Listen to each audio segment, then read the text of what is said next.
বার মূর্ছা যাচ্ছেন, কান্নায় ভেঙে পড়েছে। তারা বলছেন যে এই সন্তান চলে যাওয়ারে নিঃস্ব হয়ে গেলেন, আপনজন হারা হয়ে গেলেন। এবং আমরা দেখছি যে সোহানের যারা আত্মীয় স্বজন ছিলেন তারা এই মুহূর্তে সোহানের বাড়িতে এসেছেন। রংপুরের এই মিঠাপুকুরের আটকুনিয়া গ্রামের বাড়িতে এসেছে। বাহিনীগুলো ছিল আইন শৃঙ্খলার কাজে, তারা কেন আসলে সেই সময় আমরা খাওয়া দাওয়া করতে পারতেছি না। আমার ফজরের নামাজ পুড়িয়াতে আমরা মাথা হয়ে গেছি। আমার পরিবারে কেউ খাইতে পারতেছে না। আমার বড় মেয়েটা কিন্তু একসাথে লেখাপড়া করছে, সেই খাইতে পারতেছে না। সচিবালয়ের ৭ নম্বর ভবনে লাগা আগুন ৬ ঘন্টা পর নিয়ন্ত্রণে আসে আজ সকালে। ফায়ার সার্ভিসের ১৯টি ইউনিট আগুন নিয়ন্ত্রণে কাজ করে। ভয়াবহ আগুন নেভাতে গিয়ে দুর্ঘটনায় প্রাণ গেছে এক ফায়ার ফাইটার।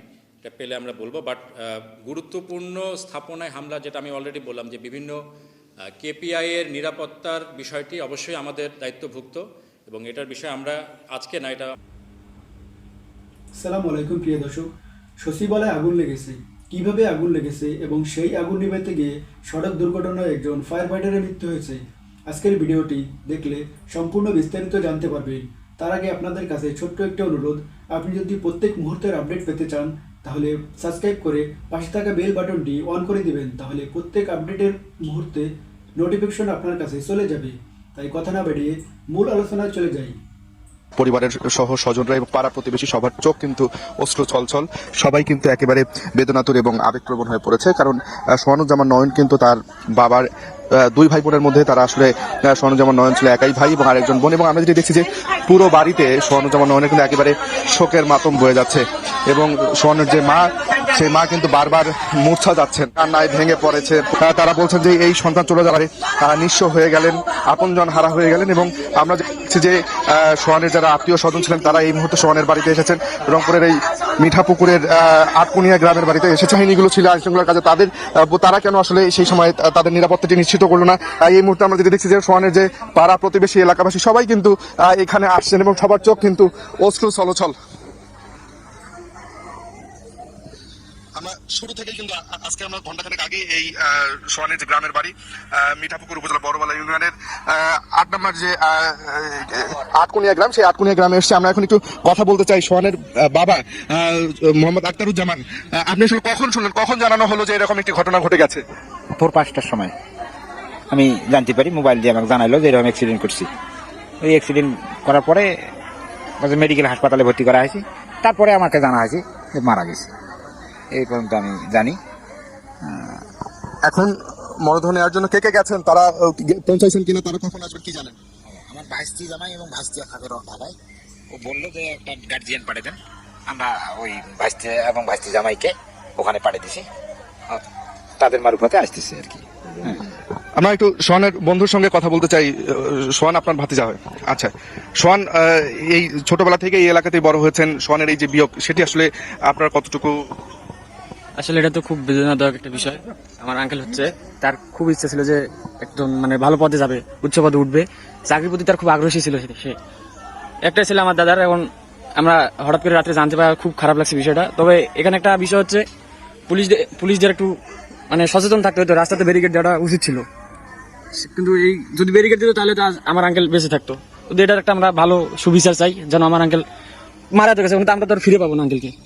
তার জন্য একটু পরিবার দিয়ে যেন একটু দেখে, আঙ্কেলের সাথে মাগফিরাতের কামনা হয়, সুইজারল্যান্ড মতো আঙ্কেলকে যেন বাসায় পাঠিয়ে দেয়, এটাই আমাদের চাওয়া, আর কিছু চাওয়া নেই।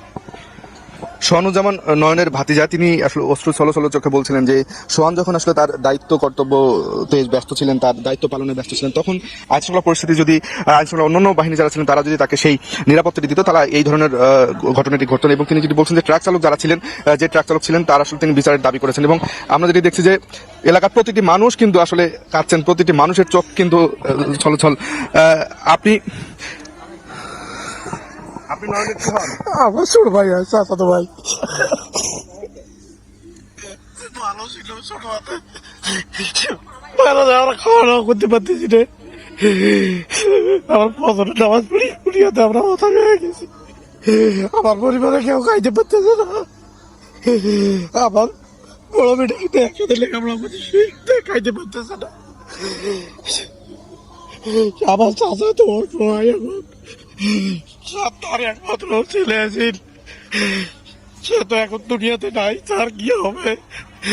আমরা সরকারের কাছে এটা আবেদন করি, তার শেষকাল একাল পরকাল আমার চাচা অবস্থা আছে, একটা দিক নির্দেশনা করে সরকার, এই বলে আমার বক্তব্য।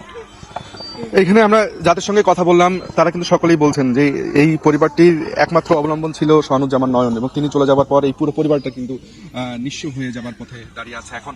এবং পরিবার স্বজন যারা আছেন সবাই কিন্তু ট্রাক চালকের যেমন বিচারের দাবি জানাচ্ছে, তেমনি কিন্তু পরিবারের পাশে যেন সরকার দাঁড়ায় সেটি কিন্তু তারা জানাচ্ছেন। এবং এখন পর্যন্ত আমরা যে খবর পেয়েছি, পরিবারের পক্ষ থেকে লোকজন ঢাকা মেডিকেল কলেজ হাসপাতালে গেছে, লাশ হস্তান্তর করা হলে সেই লাশকে নিয়ে তারা যত দ্রুত সম্ভব সোহানুর রহমান নয়নের যে গ্রামের বাড়ি রয়েছেন রংপুরের মিঠাপুকুর পুড়ছে সচিবালয়। রাত প্রায় 2টার দিকের ছবি এটি। সচিবালয়ের 7 নম্বর ভবনটির বিভিন্ন অংশে জ্বলছে আগুন এবং মুহূর্তেই আসে ফায়ার সার্ভিস।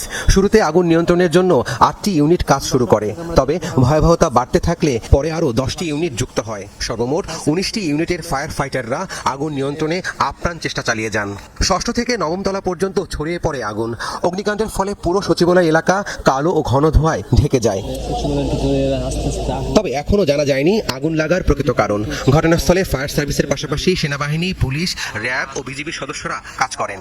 আগুনের খবরে রাতেই ছুটে আসেন সচিবালয়ের কর্মকর্তা, কর্মচারী সহ আশপাশের মানুষজন। এমন অগ্নিকাণ্ডের ঘটনায় উদ্বেগের কথা জানান তারা। দীর্ঘ 10 ঘন্টা পর পুরোপুরি নেভে সচিবালয়ের আগুন। 6ষ্ঠ, 7ম ও 8ম তলার অফিসসমূহের বেশিরভাগ অংশ পুড়ে গেছে। বেলা 11:15টার দিকে আগুন নিভে যাওয়ার খবর নিশ্চিত করে ফায়ার সার্ভিস। 3টা জায়গায় একসাথে আগুনের ইয়েটা দেখা গেছে। এটা অনেক সময় হয় কি, যখন স্পার্কিং হয়, যদি বিদ্যুৎ লাইনে শর্ট সার্কিট হয়, এটা হতে পারে।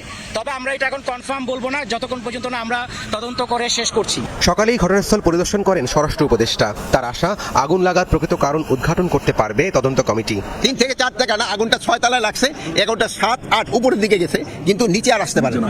প্রাথমিকভাবে আপনারা নাশকতা মনে করছেন কিনা? প্রাথমিকভাবে আমরা বলতে পারবো না, একটা ইনভেস্টিগেশনের পরে আমরা বলতে পারবো। রাব্বি সিদ্দিকী, যমুনা নিউজ, ঢাকা। সচিবালয়ে আগুনের ঘটনা নজিরবিহীন ষড়যন্ত্র কিনা সেটি জানতে তদন্ত কমিটি গঠন করা হয়েছে, এমনটা জানালেন দুর্যোগ ব্যবস্থাপনা ও ত্রাণ উপদেষ্টা ফারুকী আজম। জানান, এলজিআরডি, ক্রীড়া ও সড়ক সহ কয়েকটি মন্ত্রণালয় ক্ষতিগ্রস্ত। এটা একটা আগুন দুর্যোগ তো বটে, সুরক্ষিত জায়গায় এরকম আগুন লেগেছে, সেটা আমাদের সবাইকে তো উদ্বিগ্ন করেছে।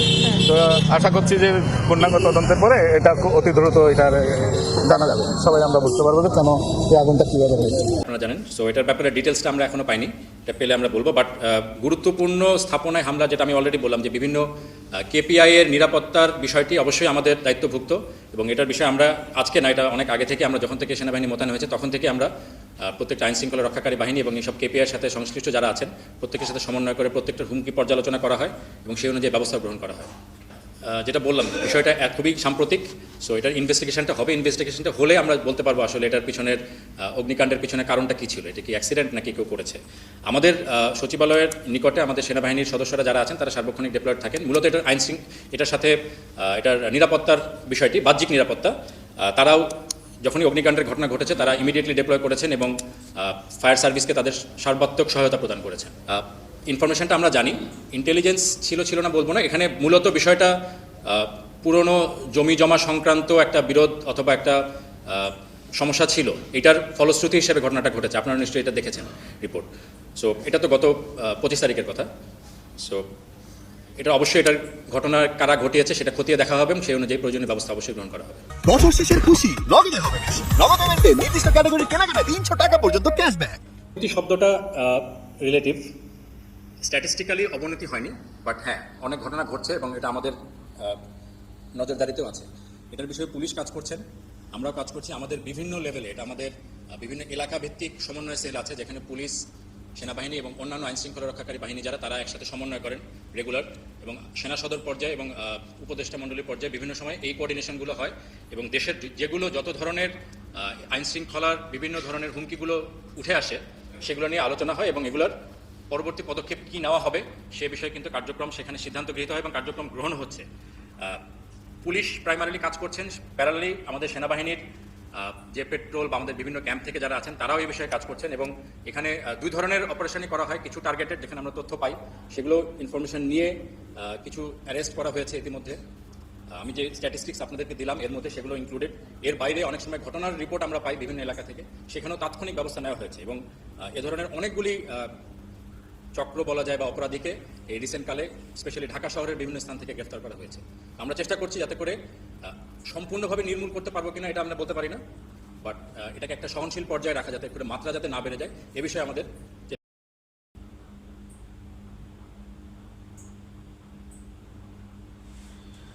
প্রিয় দর্শক, ধৈর্য সহকারে সম্পূর্ণ ভিডিওটি দেখার জন্য অসংখ্য ধন্যবাদ।